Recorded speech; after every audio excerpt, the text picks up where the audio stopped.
हर हर महादेव, जय हो शिव शंकर साथियों, जय श्री राम भाइयों और बहनों। स्वागत है आप सभी का शिवा न्यूज़ में। दोस्तों, देश के अंदर 3 चरणों के जो है लोकसभा चुनाव होने हैं। कल यानी कि 13 मई को चौथे चरण का जो है लोकसभा चुनाव होना है। मगर उससे पहले हम आप सभी को महाराष्ट्र लोकसभा चुनाव का सर्वे लेके आए हैं कि अगर आज की परिस्थिति के अंदर महाराष्ट्र की 48 लोकसभा सीटों पर जो है लोकसभा चुनाव जाते हैं, तो यहाँ की 48 लोकसभा सीटों पे क्या समीकरण बैठ रहे हैं।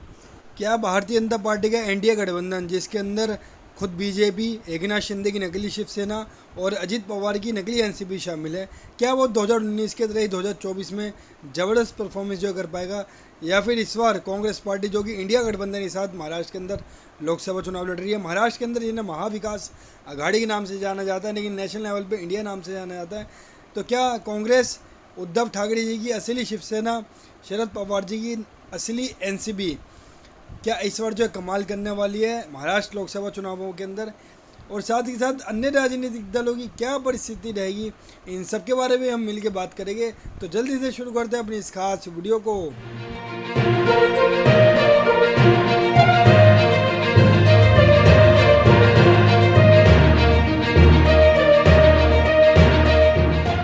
तो दोस्तों, जल्दी से अपने इस महाराष्ट्र लोकसभा चुनाव के सर्वे को हम शुरू करते हैं। साथियों, ये सर्वे हमने पूरे महाराष्ट्र की 48 लोकसभा सीट पे किया गया है, जिसके अंदर हमने तकरीबन 11 लाख लोगों की राय इस पूरे सर्वे के अंदर ली है। तो इस सर्वे के अंदर सबसे पहले हम आप सभी को बताने वाले वोट परसेंटेज कि किस पार्टी को या गठबंधन के खाते में कितने फ़ीसद वोट जो है महाराष्ट्र लोकसभा चुनाव में जा सकते हैं। फिर बाद में हम जानेंगे सीटें। तो आइए सबसे पहले बात करते हैं वोट परसेंटेज की। लगभग 5% वोट इस बार अन्य के खाते में जा सकते हैं लोकसभा चुनाव के अंदर। केवल 43% वोट जो है एनडीए गठबंधन यानी कि बीजेपी की अगुवाई वाला एनडीए गठबंधन जो हासिल कर सकता है, जो कि बहुत बड़ा झटका है एनडीए के लिए, क्योंककि पिछली बार के लोकसभा चुनाव में इन्होंने लगभग 54% वोट हासिल किए थे, जो कि अब घटकर केवल 43 पे ही सिमट के रह सकते हैं। और सबसे ज़्यादा 52% वोट जो है इंडिया गठबंधन हासिल कर सकता है, यानी कि साफ तौर पे दिखाई दे रहा है कि वोट परसेंटेज के मामले में महाविकास आघाड़ी यानी कि इंडिया गठबंधन सबसे ज़्यादा आगे दिखाई दे रहा है।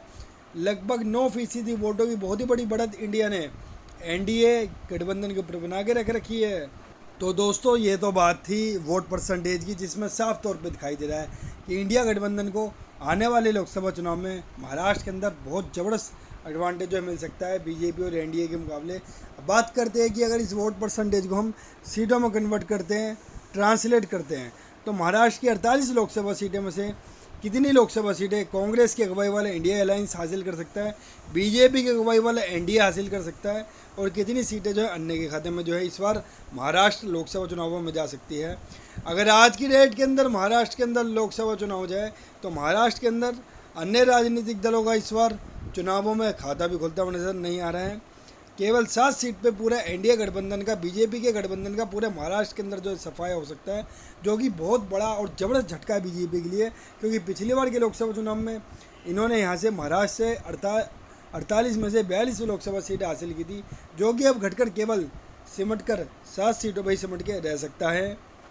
और सबसे ज़्यादा 41 लोकसभा सीटें जो इंडिया गठबंधन यानी कि महाविकास आघाड़ी को मिल सकती है। यानी कि साफ तौर पे दिखाई दे रहा है कि अगर आज के माहौल के अंदर महाराष्ट्र के अंदर लोकसभा चुनाव हो जाए, तो महाराष्ट्र के अंदर एक तरफा माहौल, एक तरफा आंधी महाविकास आघाड़ी यानी कि इंडिया गठबंधन ही चलती दिखाई दे रही है। महाराष्ट्र के अंदर कांग्रेस, शरद पवार जी की असली एनसीपी और उद्धव ठाकरे जी की असली शिवसेना मिलकर भारतीय जनता पार्टी के घटिया और नकली गठबंधन का जो है सफाई कर सकती है। 48 में से 41 सीटें देकर महाराष्ट्र की जनता ने साफ संकेत दे दिया पूरे हिंदुस्तान को कि महाराष्ट्र के अंदर पूर्ण रूप से जो है बदलाव होने वाला है। हिंदुस्तान के अंदर भी बदलाव होने वाला है। नरेंद्र मोदी की अगुवाई वाली, धर्म के नाम पे नफरत फैलाने वाली सरकार जाने वाली है, और कांग्रेस पार्टी की राहुल जी की सरकार केंद्र में आने वाली है।